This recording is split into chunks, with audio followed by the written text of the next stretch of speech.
안녕하십니까. 저는 대구교육대학교 미술심리치료를 담당하고 있는 백중열 교수입니다.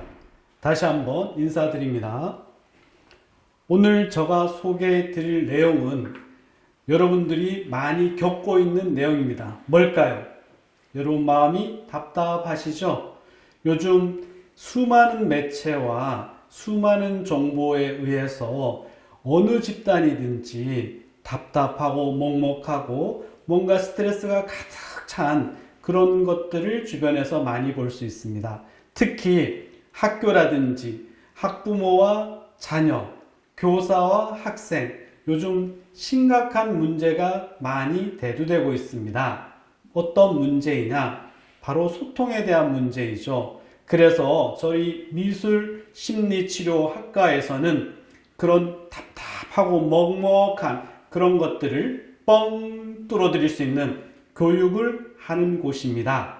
자, 미술심리 여러분 밖에서 많이 보시죠? 그렇지만 저희들이 숨겨놓은 아주 재미있는 심리와 관련된 그런 내용들이 있습니다. 지금부터 제가 밖에서는 볼 수 없는 아주 엑기스만 여러분들한테 3개의 차트를 가지고 소개해 드리도록 하겠습니다.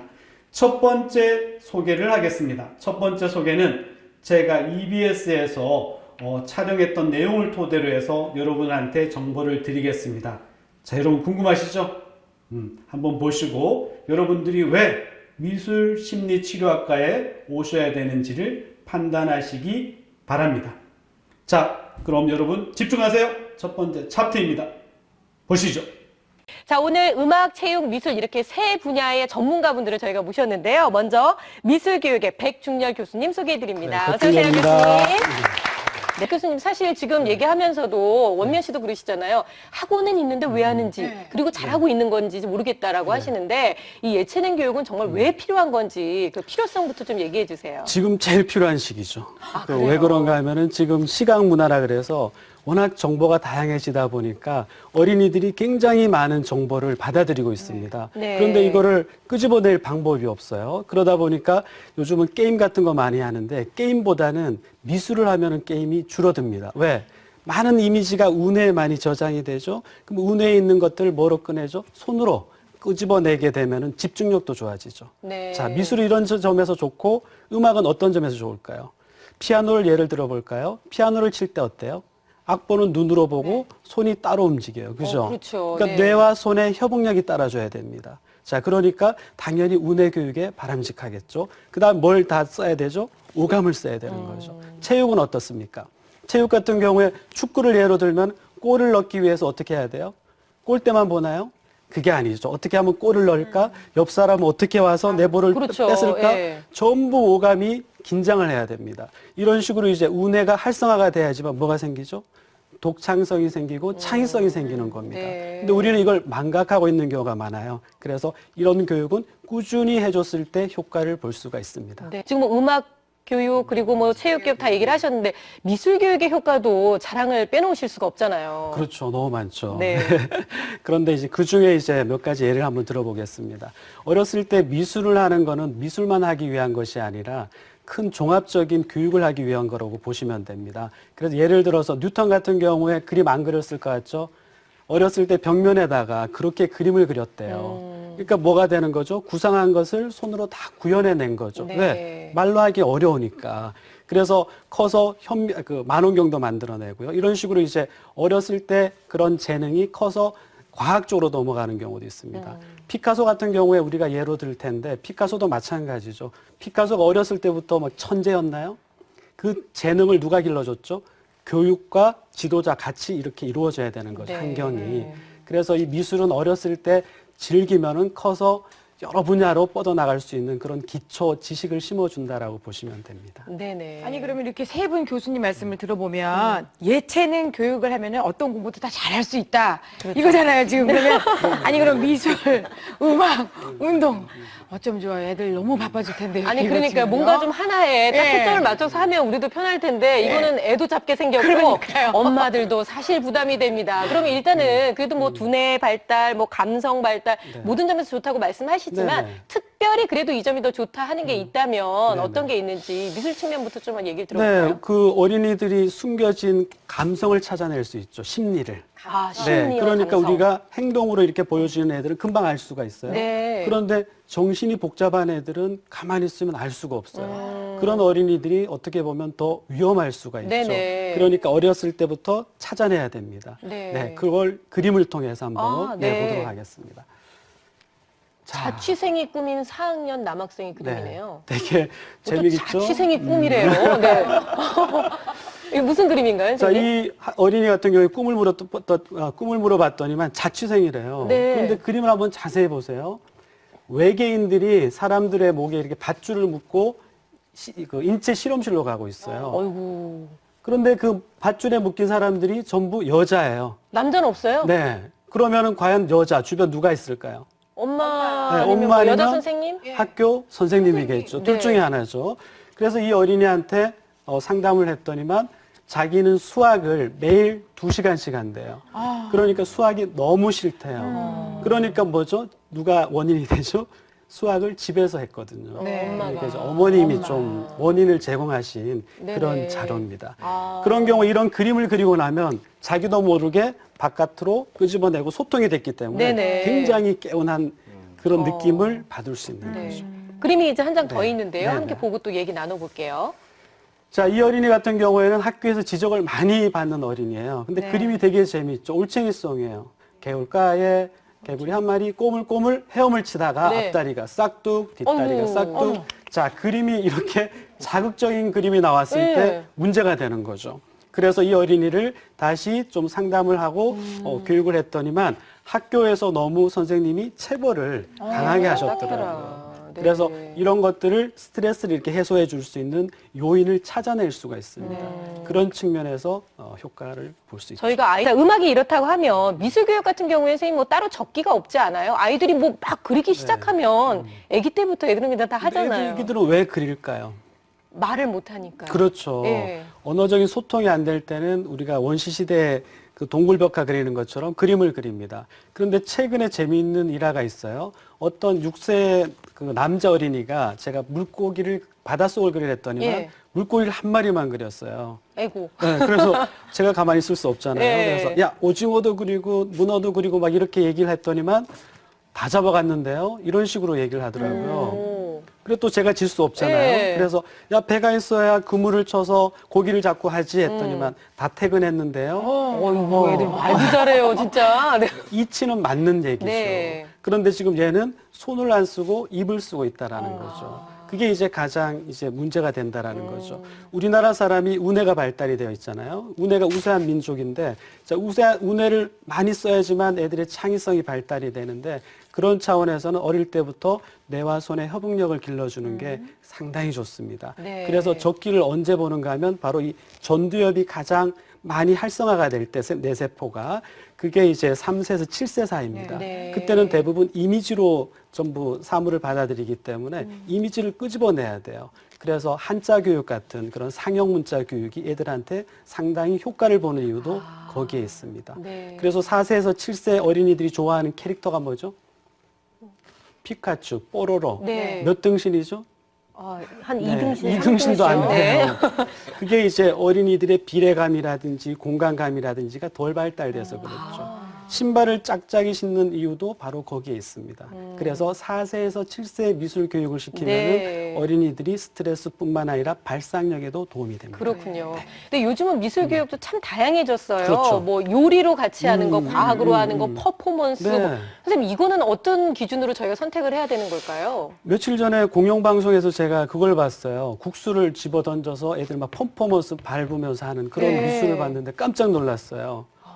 왜일까요? 어린이들이 국수만 보면 어떤 행동을 할까 앞으로? 집어 던져도 네. 밟겠네요. 애들이 무슨 스트레스가 그렇게 많나요? 그렇다고 어른처럼 풀면 안 되겠죠? 네. 스트레스라는 거는 아까 전에 제가 좀 전에 말씀드린 것처럼 운에 추구하고 싶은 것들을 많이 발산을 못해서 그렇죠. 그래서 우리 홍 교수님 말씀하신 대로 행동으로 푸는 애들이 있고 정신으로 푸는 애들이 있거든요. 그래서 어떤 류의 어린이냐에 따라서 지도를 해야 됩니다. 네. 오히려 그걸 더 이렇게 부추기면 좀 산만하고 그 한 2달만 해보세요. 어떤 결과가 나오는지. 네. 그러면은 미술도 아이들의 성향에 따라 다르잖아요. 그렇죠.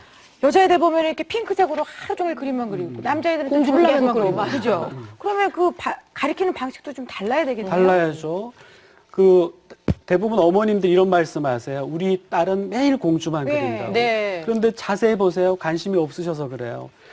계속 똑같은 그림을 반복해서 그리는 애들은 자폐가 있다 그러는데 공주를 똑같이 그리는 애들은 자세히 보시면 액세서리에 관심 있는 애들은 액세서리만 그리고요. 네네. 드레스에 관심 있는 애들은 그렇게 아. 패턴이 바뀝니다. 맞아요. 뭔가 바뀌 머리를 뭐 동그랗게 그렇죠. 했다가 뭐 하는데. 풀었다가 얼마나 즐거워요. 네네. 남자 어린이들은 어때요? 사람 그리라면 기겁을 합니다. 싫어요. 네. 왜? 공룡, 그렇죠. 괴물 뭐 이런 거 좋아해요. 그거는 볼 수가 없잖아요. 네. 그러니까 계속 만들어낼 수가 있죠. 상상력으로. 그렇죠. 예. 자동차 밖에 나가면 계속 바뀌어 있어요. 네. 얼마나 신납니까? 그래서 주제 같은 것도 이제는 시대에 맞춰서 우리가 선정해야 될 필요가 있고 네. 무조건 놀이 개념으로 해서는 아예 그냥 놀이터 가는 게 훨씬 효과적이겠죠. 그렇군요.